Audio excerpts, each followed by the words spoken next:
place is about transformation. It's about change, it's about imagination, and it's about things that come in and stir your mind and get you to think about things differently.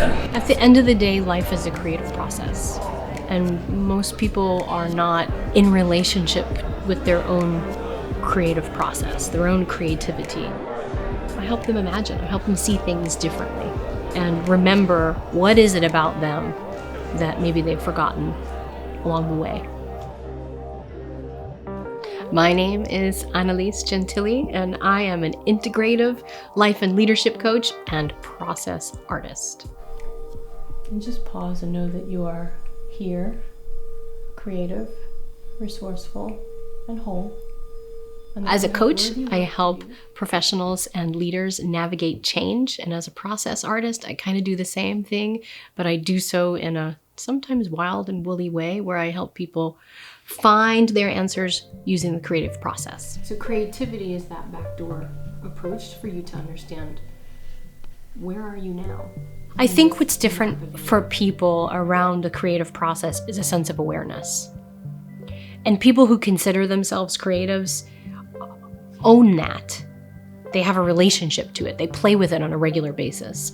People who are, I would call them an observer, and they would maybe call themselves a non-creative, just either haven't been reminded that creativity is a part of who they are, they never learned in the first place, or they have distanced so far away from it as a growing adult that they lose that connection. And so I help to get people close to that liminal space where it seems like anything is possible and we can solve problems and come together and cultivate imagination and possibility. Today is the first day of the rest of your life. Cheers. My work doesn't begin nor end at my coaching table. I work with clients one-on-one, and I work with clients over the phone, and I do presentations and retreats and workshops. But coaching is just one way for my work to express itself. There's many ways that I invite people to play. Sometimes it's through house concerts with music. Sometimes it's through an art class that I call Art in the Garden. Sometimes it's through art walks, through People-FirstTourism. We're together so we get to celebrate and share and get to know each other. You'll be the observer of the art. You'll meet with new people, you'll have new conversations. So this is a cross between a TED Talk and a party. I was invited to take people on a First Friday Art Walk tour with People-FirstTourism sometime last year. I think I just jumped right in it. It's a great combination of both education, experience, imagination, community, but it happens to be on this tour with art downtown, which is great for the local vibe, it's great for the artist, and it's great for the community. Whether people have lived here forever and they've just never experienced the art world. Like I get people who have come for the first time, they've lived in Raleigh their entire life, or they're new to the area. Creativity. What a great intersection to invite people to connect with the arts and see themselves differently, meet new people.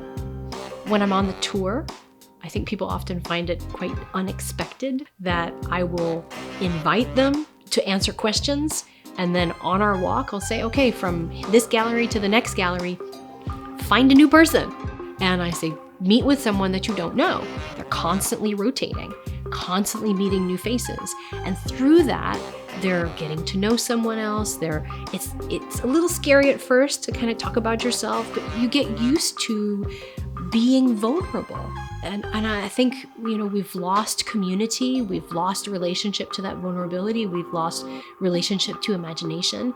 And I want to stir that. And I want to create a safe space where people can trust that this experience is not just going to be something that you go to, pay money, and it's done. But you go to, maybe you buy something. I encourage you to take something back from the art world and support local art business, but allow it to change you. Allow it to make you see life differently, see yourself differently, see someone else differently, and see the city differently. So anything that hits me starts the process, and then So you gotta stay open to that kind of stuff. In the walk, it's a great benefit when someone buys an artist's work because it supports them. But the bigger benefit is that the artist gets to talk about their process, which a lot of people don't ask. When I introduce the group and say, we're here with People-FirstTourism and we're on this art walk, it's a little bit like a walking TED Talk. I'm sharing some information, I'm asking questions, provocative questions. What can you share about your art? What can you share about your process?